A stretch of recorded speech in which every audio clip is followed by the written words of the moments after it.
Cookery சேனலை பார்த்து யார் வேணாலும் சமையல் பண்ணலாம். ஆனா சுவையான சமையல் பண்றது எப்படி? நான் இதயம் நல்லெண்ணெயில சமையல் பண்றேன். ஆஹா ஓஹோன்னு பாராட்டுறாங்க. நீங்களும் இதயம் நல்லெண்ணெயில சமையல் பண்ணுங்க, பாராட்ட வாங்குங்க. தினம் தோறும் வாங்குவே இதயம் இதயம். மாண்புமிகு தமிழ்நாட்டின் முதலமைச்சர் அவர்கள் ஆட்சி பொறுப்பேற்ற நாள் முதல் அனைத்து துறைகளிலும் பல்வேறு வகைகளிலான சிறப்பு திட்டங்களை தொடர்ந்து செயல்படுத்தி வருகிறார்கள். அந்த வகையில் மக்கள் நல்வாழ்வுத் துறையில் பல்வேறு சிறப்பு திட்டங்கள் தொடர்ந்து செயல்படுத்தப்பட்டு வருகிறது. குறிப்பாகவும் சிறப்பாகவும் மக்களை தேடி மருத்துவம், இன்னுயிர் காப்போம் நம்மை காக்கும் 48, வருமுன் காப்போம், இதயம் பாதுகாப்போம், பாதம் பாதுகாப்போம், நடப்போம் நலம் பெறுவோம், மக்களை தேடி மருத்துவ ஆய்வகம், தொழிலாளர்களை தேடி மருத்துவம், செயற்கை கருத்தரித்தல் மையங்கள், சிறுநீரகம் பாதுகாக்கும் சீர்மிகு திட்டம், அதேபோல் புற்றுநோய் கண்டறியும் சிறப்பு முகாம்கள் என்று பல்வேறு வகைகளிலான திட்டங்கள் தொடர்ந்து செயல்படுத்தப்பட்டு வருகிறது. அந்த வகையில் மக்களை தேடி மருத்துவம் என்கின்ற மகத்தான திட்டத்தின் மூலம் தொற்றா நோய்களுக்கான பரிசோதனைகள் என்கின்ற வகையிலும் அவர்களுக்கான மருத்துவம் என்கின்ற வகையிலும் ஏறத்தாழ 2.5 கோடி பயனாளர்களை நெருங்கிக் கொண்டிருக்கின்ற மகத்தான திட்டமாக அந்த திட்டம் இருந்து கொண்டிருக்கின்றது. அதே போல் இன்னுயிர் காப்போம் நம்மை காக்கும் 48 என்கின்ற மகத்தான திட்டத்தின் மூலம் சாலை விபத்துகளில் சிக்கி உயிர் பிழைத்தவருடைய எண்ணிக்கை 4 லட்சத்தை கடந்திருக்கிறது. 4 லட்சத்தை கடந்து மிக சிறப்பாக சென்று கொண்டிருக்கிறது. இப்படி பல்வேறு திட்டங்கள் செயல்படுத்தி வருகிற சூழலில் தான் மக்களை தேடி முழு உடற் பரிசோதனை திட்டம் என்கின்ற வகையில் மாண்புமிகு தமிழ்நாட்டின் முதலமைச்சர்களால் நலம் காக்கும் ஸ்டாலின் என்கின்ற ஒரு திட்டம் ஆகஸ்ட் திங்கள் 2ஆம் தேதி சென்னையில் தொடங்கி வைக்கப்பட்டது.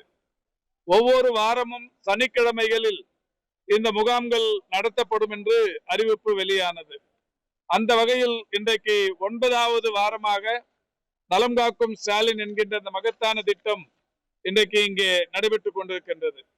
நலம் காக்கும் ஸ்டாலின் என்கின்ற இந்த திட்டத்தின் மூலம் முழுமையாக உடற்பரிசோதனைகள் என்கின்ற வகையில் முழு உடற்பரிசோதனைகள் என்கின்ற வகையில் பல்வேறு பரிசோதனைகள் செய்யப்பட்டு முடிவுகளை அன்று மாலையே அவர்களுக்கு ஒரு மெடிக்கல் ரெக்கார்டு என்கின்ற வகையில் ஆவணப்படுத்தி அதை தந்து கொண்டிருக்கின்ற நிகழ்வாக இது நடைபெற்றுக் கொண்டிருக்கின்றது. இந்த முகாம்களை பொறுத்தவரை சிறப்பு மருத்துவ சேவைகளாக பொது மருத்துவம், குழந்தைகள் நல மருத்துவம், இருதய மருத்துவம், எலும்பியல் மருத்துவம், நரம்பியல் மருத்துவம், தோல் மருத்துவம், மகப்பேறியல் மற்றும் மகளிர் மருத்துவம், கண் மருத்துவம், காது மூக்கு தொண்டை மருத்துவம், இயன்முறை மருத்துவம், பல் மருத்துவம், மனநல மருத்துவம், நுரையீரல் மருத்துவம், நீரிழிவு மருத்துவம், கதிரியக்கவியல் மருத்துவம், பொது அறுவை சிகிச்சை, சித்தா மற்றும் இந்திய முறை மருத்துவம் என்று 17 வகையான சிறப்பு மருத்துவ சேவைகள் இந்த முகாம்களில் வழங்கப்பட்டு வருகிறது. இந்த முகாம்களை பொறுத்தவரை தமிழ்நாட்டில் இருக்கிற ஒட்டுமொத்த வட்டாரங்களின் எண்ணிக்கை 388. ஒவ்வொரு வட்டாரத்திற்கும் 3 என்கின்ற வகையிலேயும், பெருநகர சென்னை மாநகராட்சியை பொறுத்தவரை 15 என்கின்ற வகைகளிலேயும், 10 லட்சத்திற்கும் மேற்பட்ட மக்கள் தொகை கொண்ட 5 மாநகராட்சிகளில் தலா 4 என்கின்ற வகைகளிலேயும், 10 லட்சத்திற்கும் குறைவான மக்கள் தொகை கொண்ட 19 மாநகராட்சிகளில் தலா 3 என்கின்ற வகைகளிலேயும் 1256 முகாம்கள் நடத்தப்படும் என்று அறிவிக்கப்பட்டது. அந்த வகையில் இன்றைக்கு இதுவரை நடைபெற்றுக் கொண்டிருக்கிற முகாம்களின் எண்ணிக்கை இன்றைக்கு ஏற்கனவே கடந்த வாரம் வரை 295 முகாம்கள் நடைபெற்று முடிந்திருக்கிறது. 1256இல் 295 முகாம்கள் ஏற்கனவே நடைபெற்று முடிந்திருக்கிறது. இன்று ஒரு நாள் மட்டும் சென்னை, நீலகிரி நீங்களாக 38 இடங்களில் இந்த முகாம்கள் நடைபெற்றுக் கொண்டிருக்கின்றது. ஏற்கனவே நடைபெற்ற முகாம்களில் 4,63,781 பேர் பயன்பெற்றிருக்கிறார்கள். 4,63,781 பேருக்கும் முழு உடற் பரிசோதனைகள் என்கின்ற வகையிலான இந்த முகாம்கள் மிகப்பெரிய அளவில் மருத்துவ சேவை ஆற்றியிருக்கிறது. பொதுவாகவே தனியார் மருத்துவமனைகளில் முழு உடற் பரிசோதனை என்று மருத்துவமனைகளுக்கு போனால் 20,000 30,000 என்றெல்லாம் செலவாகும். ஆனால் நம்முடைய அரசு மருத்துவமனைகளை பொறுத்தவரையிலும் கூட ஒரு 4,000 வரை செலவாகிறது. ஆனால் இந்த முகாம்களை பொறுத்தவரை மாண்புமிகு தமிழ்நாட்டின் முதலமைச்சருடைய அறிவிப்புக்கு பிறகு ₹1 கூட செலவில்லாமல் முழு உடற் பரிசோதனைகள் என்கின்ற வகையில் இந்த முகாம்கள் நடைபெற்றுக் கொண்டிருக்கின்றது. அந்த வகையில் இந்த முகாம்களை பொறுத்தவரை இன்னொரு கூடுதல் சிறப்பம்சம், இந்த முகாம்களுக்கு வருபவர்களுக்கு விரிவான காப்பீட்டு திட்டத்தின் கீழ் புதிய அட்டைகள் கூட இங்கேயே வழங்கப்படுகிறது. ஏற்கனவே 1,47,00,000 குடும்பதாரர்கள் இந்த முதலமைச்சர் காப்பீட்டு திட்டத்தில் பயன்பெற்றுக் கொண்டிருக்கிறார்கள் என்றாலும் புதிய புதிய குடும்பங்கள் நிறைய உருவாகி கொண்டே இருக்கிற சூழலில் அந்த குடும்பதாரர்களுக்கும் இன்றைக்கு புதிய காப்பீட்டு அட்டைகள் உடனடியாக இந்த முகாம்களில் வழங்கப்படுகிறது. காலையில் வந்து விண்ணப்பித்தவர்களுக்கு உடனடியாக இங்கேயே புகைப்படம் எடுத்து அவர்களுக்குரிய ஆவணங்களை சரிபார்த்து அட்டைகள் வழங்கப்பட்டு வருகிறது. அந்த வகையில் ஏற்கனவே நடைபெற்ற இந்த 295 முகாம்களில் 17,087 பேருக்கு புதிய காப்பீட்டு திட்டத்தின் கீழ் அவர்கள் அங்கீகரிக்கப்பட்ட அட்டைகள் அவர்களுக்கு வழங்கப்பட்டிருக்கிறது. அதே போல் இன்னொரு கூடுதல் சிறப்பம்சம், மாற்றுத்திறனாளிகளுக்கென்று ஒரு சான்றிதழ், மாற்றுத்திறனாளிகளுக்கான சான்றிதழ் தரப்பட வேண்டும். அந்த சான்றிதழ்களை பெற்றிருந்தால்தான் அரசாங்கத்தின் சார்பில் வழங்கப்படுகிற உதவித்தொகை, மாதாந்திர உதவித்தொகை அவர்களுக்கு எளிதாக கிடைக்கும். இந்த மாற்றுத்திறனாளிகளுக்கான சான்றிதழை வாங்குவது என்றால் இதற்கு முன்னால் எல்லாம் மாற்றுத்திறனாளி அலுவலகத்திற்கு சென்று விண்ணப்பித்து மருத்துவர்களிடம் போய் எவ்வளவு சதவீதம் அவர்களுக்கு அந்த பாதிப்பு இருக்கிறது என்பதை கண்டறிந்து பிறகு வட்டாட்சியர் அலுவலகத்திற்கு போய் வருமான சான்றிதழ் வாங்கி பிறகு இந்த சான்றிதழை பெற வேண்டும். இப்படி ஒரு 4-5 இடங்களில் போய் அலைந்து திரிந்துதான் மாற்றுத்திறனாளிகள் இது போன்ற சான்றிதழை பெறுகிற நிலை என்பது இருந்தது. ஆனால் மாண்புமிகு தமிழ்நாட்டின் முதலமைச்சர்கள் இந்த முகாம்களில் ஒரே இடத்தில் விண்ணப்பித்தவர்களுக்கு உடனடியாக இந்த சான்றிதழ்களை தர வேண்டும் என்று இன்றைக்கு உத்தரவிட்டதன் அடிப்படையில் இதுவரை இந்த 9 வாரங்களில் நடைபெற்றிருக்கிற 295 முகாம்களில் 19,597 மாற்றுத்திறனாளிகளுக்கு அங்கேயே உடனுக்குடன் சான்றிதழ்கள் வழங்கப்பட்டிருக்கிறது என்பதை மகிழ்ச்சியோடு தெரிவித்துக் கொள்ளுகின்றேன். தமிழ்நாட்டை பொறுத்தவரை அங்கீகரிக்கப்பட்ட சான்றிதழ்கள் பெறப்பட்ட மாற்றுத்திறனாளிகளாக இருப்பவர்கள் 9,45,787 பேர். இன்றைக்கு அவர்களோடு சேர்ந்து இந்த 19,597 பேர் இதுவரை புதிதாக மாற்றுத்திறனாளிகளாக இன்றைக்கு அவர்களுக்கு அங்கீகாரம் செய்யப்பட்டு சான்றிதழ்கள் பெறப்பட்டிருக்கிறது. செங்கல்பட்டு மாவட்டத்தை பொறுத்தவரை இன்றைக்கு 27 இடங்களில் இந்த முகாம்கள் நடத்தப்படும் என்று ஏற்கனவே அறிவிக்கப்பட்டது. அப்படி அறிவிக்கப்பட்ட 27 முகாம்களில் இதுவரை 8 முகாம்கள் நடைபெற்று முடிந்திருக்கிறது. இந்த 8 முகாம்களில் இதுவரை பயன்பெற்றிருப்பவர்களுடைய எண்ணிக்கை 10,497 பேர். இன்றைக்கு 9வது முகாம் குரோம்பேட்டை ஹோலி ஏஞ்சல்ஸ் மெட்ரிகுலேஷன் பள்ளியில் நடைபெற்றுக் கொண்டிருக்கின்றது. அந்த வகையில் இந்த முகாம்களை பொறுத்தவரை தமிழ்நாடு முழுவதிலும் மாண்புமிகு தமிழ்நாட்டின் முதலமைச்சருடைய வழிகாட்டுதலோடு வாங்க அமைச்சர் வராங்க, தமிழ்நாட்டின் முதலமைச்சருடைய வழிகாட்டுதலோடு தமிழ்நாடு அண்ணா வாங்க ஒரு நிமிஷம் அண்ணா வாங்க வாங்க வாங்க அதான் கொடியேற்றுறீங்க. நாங்க முண்டிச்சா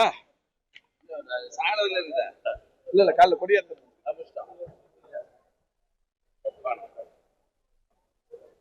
வாங்க.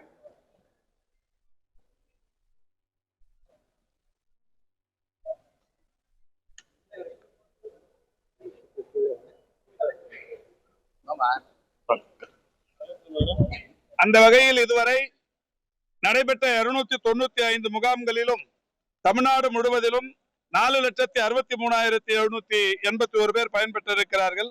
இப்படி பயன்பெற்றவர்களில் ஏராளமான பேர் முழு உடற் பரிசோதனை செய்து கொண்டவர்களாகவே இருந்து கொண்டிருக்கின்றார்கள். அந்த வகையில் தான் நான் ஏற்கனவே சொன்னதை போல செங்கல்பட்டு மாவட்டத்திற்கான இலக்கு 27 இடங்களில் இந்த முகாம்கள் நடத்தப்படுவது. ஏற்கனவே 8 முகாம்கள் நடத்தப்பட்டு அதில் 10,499 பேர் பயன்பெற்றிருக்கிறார்கள். 9வது முகாமாக இன்றைக்கு இந்த முகாம் குரம்பேட்டை பகுதியில் நடைபெற்றுக் கொண்டிருக்கின்றது. இந்த முகாமை பொறுத்தவரை மாண்புமிகு சிறு குறு தொழில்கள் துறை அமைச்சர் அவர்களும் மரியாதைக்குரிய இந்த தொகுதியின் சட்டமன்ற உறுப்பினர், வணக்கத்திற்குரிய மேயர், துணை மேயர், மாட்சிமை தங்கிய மாவட்டத்தின் ஆட்சித் தலைவர் உள்ளிட்ட மக்கள் பிரதிநிதிகளும் கலந்து கொண்டு இந்த முகாமை காலையிலேயே பார்வையிட்டு இருக்கிறோம். ஆயிரக்கணக்கான பேர் இன்றைக்கு இந்த முகாமுக்கு வந்து பயன்பெற்றுக் கொண்டிருக்கிறார்கள். தமிழ்நாடு முழுவதிலும் இதுவரை நடைபெற்று முடிந்திருக்கிற முகாம்களின் எண்ணிக்கை கடந்த வாரம் வரை 8 வாரங்கள் முடிவுற்றிருக்கிறது. இது 9வது வாரமாக நடைபெற்றுக் கொண்டிருக்கிறது. 295 முகாம்கள் நடைபெற்று முடிந்திருக்கிறது. இந்த 295 முகாம்களிலும் பயன்பெற்றிருப்பவருடைய எண்ணிக்கை 4,63,781. இது 9வது வாரமாக நடைபெற்றுக் கொண்டிருக்கிறது. ஒவ்வொரு வாரமும் சனிக்கிழமை நடைபெறுகிறது. சனிக்கிழமை 38 வருவாய் மாவட்டங்களிலும் 38 முகாம்கள் என்கின்ற வகையில் நடைபெறுகிறது. இன்றைக்கு சென்னையிலும் நீலகிரியிலும் மட்டும் இல்லை, கூடுதலாக இன்றைக்கு 38 முகாம்கள் நடைபெறுகிறது என்றால் ஏற்கனவே கூடுதலான ஒன்றியங்களை பெற்றிருக்கிற 2 மாவட்டங்களில் இன்றைக்கு திருவண்ணாமலை, நீலகிரி, திருவண்ணாமலை, சேலம் ஆகிய 2 இடங்களில் 2 முகாம்களாக நடைபெற்றுக் கொண்டிருக்கிறது. எனவே இன்றைக்கும் கூட ஒரு 38 இடங்களில் நடைபெற்றுக் கொண்டிருக்கிறது. ஒவ்வொரு வாரமும் நடைபெறுகிற முகாமில் 60,000-70,000 பேர் வரை பயன்பெறுகிறார்கள். இங்க வந்தவர்களை பார்த்தால் தெரியும், காலையிலிருந்து அந்த முழு உடல் பரிசோதனைகள், அவருடைய ரத்த பரிசோதனைகள், ரத்த மாதிரிகளை தந்து இங்கேயே அவர்களுக்கான அந்த பரிசோதனை முடிவுகள் மதியத்திற்குள்ளாகவே தந்து ஒவ்வொருவருக்கும் அதற்குரிய ஆவணங்களை அவர்களிடத்திலேயே தந்து அனுப்பி கொண்டிருக்கிறோம். இது மிகப்பெரிய அளவில் இந்த முழு உடல் பரிசோதனைக்காக மருத்துவமனைக்கு செல்வதை தவிர்த்து இங்கேயே அவர்களுக்கு தேவையான எல்லா பரிசோதனைகளையும் செய்து முடிவுகளை உடனுக்குடன் தந்து கொண்டிருக்கிறோம்.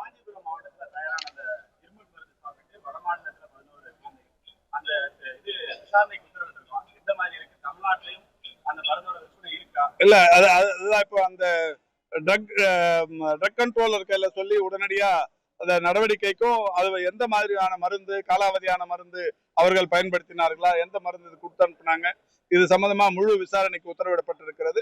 விசாரணையின் முடிவில் எந்த மாதிரியான நடவடிக்கை எடுக்க முடியுமோ சட்டப்பூர்வமான நடவடிக்கைகள் எடுப்பதற்கு இந்த துறையின் சார்பில், அதாவது ட்ரக் கண்ட்ரோலர் சார்பில் அது நடவடிக்கை எடுக்கப்படும்.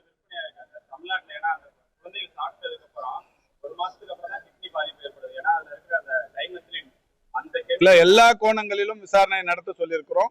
எப்ப மேனுபேக்சரிங் பண்ணாங்க, மேனுபேக்சரிங் பண்ணதுல எந்தெந்த கலவை, என்ன மாதிரியான அந்த விஷயங்கள் எல்லாம், அதுக்கப்புறம் எவ்வளவு நாளா அந்த மருந்து வெளியில போகுது, இது வரைக்குமா போனதுல எங்கேயாவது பாதிப்பு ஏற்பட்டிருக்கா, இப்ப வடநாட்டுல மட்டுமே அதை பயன்படுத்திருக்காங்கன்னா அது எதனா காலாவதியானதா, இந்த மாதிரி எல்லா கோணங்களிலும் விசாரிக்க சொல்லியிருக்கிறோம். விசாரணை முடிவு வந்த உடனே அதற்குரிய நடவடிக்கைகள் எடுக்கப்படும்.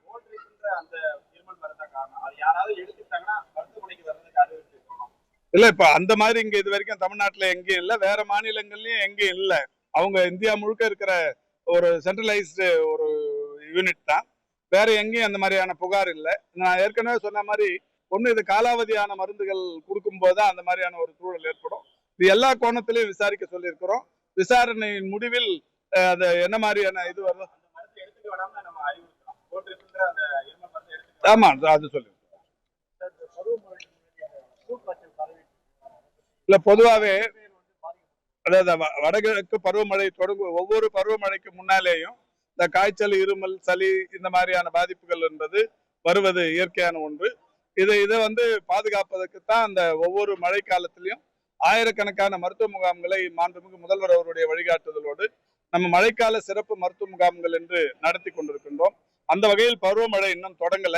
ஆனாலும் இந்த காய்ச்சல் பாதிப்புகள் என்பது பொதுவா இருக்கிற மாதிரியான ஒரு எப்பவுமே இருக்கிற மாதிரி ஒண்ணு. அதுக்கான எல்லா மருத்துவமனைகளிலும் நமக்கு தமிழ்நாட்டை பொறுத்த வரைக்கும் 2336 ஆரம்ப சுகாதார நிலையங்கள் இருக்கிறது, 299 வட்டார மருத்துவமனைகள் இருக்கிறது, 36 கல்லூரி மருத்துவமனைகள் இருக்கிறது, 2 மல்டி ஸ்பெஷாலிட்டி இருக்கு, ஒரு 14,000 மருத்துவ கட்டமைப்புகள் இருக்கு. இந்தியாவிலேயே அதிக மருத்துவ கட்டமைப்புகள் இருக்கிற மாநிலம் தமிழ்நாடு தான். எனவே அந்த காய்ச்சல் பாதிப்புகள் உடனடியாக கண்டறியப்பட்டவர்கள் மருத்துவமனைகளுக்கு வந்து அவங்களுக்குரிய சிகிச்சைகள் வழங்கப்பட்டு வருகிறது. இந்த மழைக்கால சிறப்பு மருத்துவ அந்த முன்னெச்சரிக்கை நடவடிக்கைகள் குறித்து ஒவ்வொரு ஆண்டும் முதல்வர் அவர்களுடைய அறிவுறுத்தலோடு பல்வேறு துறைகளுடன் ஒருங்கிணைந்த ஒரு கூட்டத்தை நடத்தி கொண்டிருக்கிறோம். கடந்த 4 ஆண்டுகளாகத்தான் அந்த வழிமுறையை இந்த அரசு பின்பற்றி கொண்டிருக்கிறது. இதற்கு முன்னால் எல்லாம் எந்த அரசாங்கமும் மக்கள் நல்வாழ்வுத்துறையோ ஊரக உள்ளாட்சித்துறையோ நகர்ப்புற உள்ளாட்சித்துறையோ ஒருங்கிணைந்து இந்த மாதிரி மழைக்காலத்திற்கு முன்னால் முன்னெச்சரிக்கை நடவடிக்கைகள் குறித்து கூட்டங்கள் நடத்தப்பட்டதில்லை. மாண்புமிகு தமிழ்நாட்டின் முதலமைச்சர் வழிகாட்டுதலோடு தொடர்ந்து இந்த 2021 இருந்து நடத்தி இருக்கிறோம். அந்த வகையில் இந்த ஆண்டு 7ஆம் தேதி ஓமந்தூரார் மல்டி ஸ்பெஷாலிட்டி மருத்துவமனை வளாகத்தில் இருக்கிற அரங்கத்தில் இந்த கூட்டம் நடத்தப்படவிருக்கிறது. அந்த கூட்டத்தை பொறுத்தவரை மக்கள் நல்வாழ்வுத்துறை, ஊரக உள்ளாட்சித்துறை, நகர்ப்புற உள்ளாட்சித்துறையை சேர்ந்த அமைச்சர்கள், துறைகளின் செயலாளர்கள் உள்ளிட்ட உயர் அலுவலர்களோடு கலந்து ஆலோசனை செய்யவிருக்கிறோம். ஒவ்வொரு துறைக்குமான பொறுப்பு, மழைக்காலத்தில் என்ன செய்ய வேண்டும் என்கின்ற அந்த அறிவுறுத்தல், அதற்கான வழிகாட்டு நெறிமுறைகள் ஒவ்வொருவருக்கும் வழங்கப்படவிருக்கிறது. கடந்த ஒரு மாதத்துக்கு முன்னாடி தாம்பரம் மாவட்ட மருத்துவமனை போகப்பட்டது. மக்கள் வரவேற்கிறாங்க. ஆனா அங்க போதுமான மருத்துவரோ செவிலியரோ அதே மாதிரி அங்க இருக்கிற உபகரணங்களோ இல்லை என்று ஒரு குற்றச்சாட்டு இருக்கு. அதுவும் இல்லாம பராமரிப்பு இல்லாம எல்லா கழிவறைகளும் இருந்து எல்லா இடமும் பாழடைஞ்சு ஒரு குற்றச்சாட்டு இருக்கு. நேற்று கூட செக்ரட்டரி வந்து பார்த்தாரு. பார்த்து அவங்ககிட்ட என்னென்ன ஆய்வு செஞ்சிருக்கீங்க, அது எந்த ஒரு கருத்து சொல்ல போயிருக்காரு இல்ல. இப்ப நாளைக்கு நான் திங்கட்கிழமை வந்து செவ்வாய்க்கிழமை வந்து பார்க்க போறேன். திங்கட்கிழமை வேலூர்ல மாண்புமிகு தமிழ்நாட்டின் முதலமைச்சர் அவர்கள் தமிழ்நாட்டில் கட்டப்பட்டிருக்கிற மருத்துவமனைகளை திறந்து வைக்கிறார்கள். அதுக்காக நான் வேலூர்ல போய் மாண்புமிகு துரைமுருகன் அவருடைய தொகுதியில் கட்டப்பட்டிருக்கிற மருத்துவமனை திறப்பு விழாவில் கலந்து கொள்ளவிருக்கிறேன். செவ்வாய்க்கிழமை காலை 9 மணிக்கு நானும் அமைச்சர் வந்து பார்க்க போறோம். மருத்துவ பணியாளர்கள் காலி இடங்கள்ங்கிறது இல்லை. அது ஒரு தாலுகா ஹாஸ்பிட்டலா இருந்தது. இப்ப அப்கிரேடு டிஸ்ட்ரிக்ட் ஹெட் குவார்ட்டர்ஸா மாறி இருக்கு. அதுக்கு எவ்வளவு மருத்துவர்கள் வேணுமோ அத்தனை மருத்துவர்கள் இருக்கிறாங்க. இன்னமும் என்ன தேவை இருக்குங்கிறதையும் சம்பந்தப்பட்ட சிஎம்ஓக்களை கேட்டுக்கிறோம். நாளைக்கு வந்து நேரடியா செவ்வாய்க்கிழமை பார்த்துட்டு நீங்க சொல்ற அந்த கழிவறைகள் பராமரிப்பு இதெல்லாம் வந்து நேரடியா நானும் அமைச்சரும் பார்க்க போறோம். பார்த்துட்டு என்ன மாதிரியான நடவடிக்கைகள் எடுக்கிறதுங்கிறத அங்க வந்தீங்கன்னா அங்கேயே உங்க கையில மாவட்ட மருத்துவமனைன்னு சொல்றோம். ஒரு விபத்துக்கு வந்தா உடனடியா ஆர்ஜிஹெச்சுக்கு தான் அவங்க ரெஃபர் பண்றாங்க. மாவட்ட தலைமை மருத்துவமனை எல்லா வசதிகளும் இருக்கணும். இல்ல, இப்ப ஆரம்பிச்சு 2 மாசம் தாங்க ஆகுது. அது ஒவ்வொரு வசதியா அதுல அதாவது கூடுதல் வசதிகள் என்னென்ன வேணுங்கிறத பட்டியல் போட்டு வாங்கி ஒவ்வொன்றா பண்ணிட்டு இருக்கிறோம். அதுக்காக தான் இப்போ செவ்வாய்க்கிழமை வரோம்னு சொல்லியிருக்கிறோம். வந்து பார்த்துட்டு என்ன தேவை இருக்கோ பண்ணி கொடுக்குறோம். குறிப்பா அந்த திருநீர்மலை ஏரியில தூர்வார பணி வந்துருக்கு. அங்க மீன்களும் செத்து போய் கழிவு சேரில் சேரியும் ஆகி கிட்டத்தட்ட 3 கிலோமீட்டருக்கு துர்நாற்றம் வீசுது. அப்பகுதி மக்கள் வந்து சுவாச கோளாறு ஏற்பட்டு மருத்துவமனைகள்ல அமைச்சர் அது ஏற்கனவே வந்து எவ்வளவு நாளும் அந்த சேரு அந்த சகதிகள் இருக்குதுன்னு உங்களுக்கு தெரியும். 40 இப்ப வந்து தான் அது எடுக்கிறோம். அது எடுக்கும்போது கொஞ்சம் சிரமம் தான் இருக்கும். அதை எடுத்து முடிச்சதுக்கு அப்புறம் சொல்லி இப்ப வேகமா எடுக்குது. எவ்வளவு டெக்னாலஜி வளர்ந்துருக்கு. அந்த துர்நாற்றம் வீசாத அளவுக்கு வேற ஏதாவது கெமிக்கல் கூட தெளிக்கலாம். வேற ஏதாவது பண்ணலாம். இல்ல இப்ப கொஞ்சம் அடங்கிடுச்சா எல்லாம் எடுத்துட்டு இப்ப 1 வாரமா போட்டாங்க. 10 வருஷமா நாரி போயிடுது. இப்பதான் நாங்க கிளீன் பண்றோம். கிளீன் பண்ணும்போது கொஞ்சம் நாத்தம் வரதான் செய்யும். அது பொறுத்துதான் வேணும். பெருமாத்தூர்ல கடந்த ஒரு 2-3 நாட்களுக்கு முன்பாக நாய் கடித்து திருநாய் கடித்து நம்ம சானிட்டரி ஹாஸ்பிட்டல் ஒரு திரும்பி, அதாவது கருக்கடை செய்யறோம், நாய்கள் கட்டுப்பாடு பண்றோம்ன்றது பேரளவுல தான் இருக்கு. அது பெருவாரியா நடக்கலன்னு சொல்லிட்டு பொதுமக்கள் இந்த குற்றச்சாட்டு. இல்ல, இப்ப நாய் பிரச்சனையை பொறுத்த வரைக்கும் மாண்புமிகு தமிழ்நாட்டின் முதலமைச்சர் தலைமையில இதுவரைக்கும் எந்த முதலமைச்சரும் நாய் தொல்லை, இந்த தெருநாய்களின் பிரச்சனை இதுக்காக ஒரு கூட்டம் நடத்துனதே இல்லை. நம்முடைய மாண்புமிகு முதல்வர் அவர்கள் தான் அது ஒரு தலைமைச் செயலாளர், மாஸ் செக்ரட்டரி, அது மாதிரி மாநகராட்சி சம்பந்தப்பட்ட நகராட்சித்துறை அமைச்சர், ஊரக உள்ளாட்சித்துறை அமைச்சர், மக்கள் நல்வாழ்வுத்துறை, இந்த மாதிரி எல்லா துறைகளையும் ஒருங்கிணைத்து ஒரு கூட்டம் நடத்தினாங்க. அதுல இது குறித்து விரிவாக பேசப்பட்டது. இப்போ தெருக்களில் சுற்றி திரிகிற இந்த நாய்களை பொறுத்தவரை கொல்லக்கூடாது அப்படிங்கிறது ஒரு சட்டமா இருக்கிறதாலையும் அதுக்கான நிறைய அமைப்புகளும் செயல்பட்டு இருக்கு. ஸோ அதுக்கு பர்த் கண்ட்ரோல் மட்டும்தான் இது வரைக்குமான தீர்வா இருந்துன்னு இருக்கு. பர்த் கண்ட்ரோல் பண்ணி திருப்பி எடுத்துட்டு வந்து அதே இடத்துல விட்டுறது அது இப்ப சரியான தீர்வா இல்லைங்கிறது மற்றவங்களுக்கும் தெரியும். இந்த நிலையில்தான் மாண்புமிகு தமிழ்நாட்டின் முதலமைச்சர்கள் வேற ஏதாவது இதுக்கு புதிய நடவடிக்கை எடுக்கணும் அப்படிங்கிற மாதிரி சொல்லி தொகுதிக்கு ஒரு ஷெல்டர் மாதிரி இந்த நாய்கள் பராமரிப்பு மையங்களை உருவாக்குவதற்கு நடவடிக்கை எடுக்கணும்னு சொல்லியிருக்கிறாங்க. அதுக்கு நீ பெருநகர சென்னை மாநகராட்சி ஒரு பரிச்சார்ந்த ரீதியா ஒரு 2 இடங்கள் அதை உருவாக்குவதற்குரிய நடவடிக்கைகள் எடுத்துக்கொண்டிருக்கிறார்கள். அது எந்த என்ஜிஓவோட அதை கனெக்ட் பண்றது, எப்படி அதை வந்து பராமரிப்பு மையத்தை உருவாக்குறதுங்கிற அந்த விதிமுறைகள் சரி பண்ணிருக்கிறாங்க. இன்னொரு 15-20 நாள்ல அது டெண்டர் ப்ராசஸ்மே வரப்போம். சென்னை உயர்நீதிமன்ற நீதிபதி செந்தில்குமார் இல்ல, இப்ப இது வரைக்கும் மக்கள் தலைமை பண்ற இல்லைன்றாரு. கருத்து சொல்லுங்க. அதை நீங்க அவர்களும் கேட்டு இவ்வளவு பெரிய நல்ல விஷயத்தை பேசி நிக்கிறீங்க. அரசியல் பேசி டைவர்ட்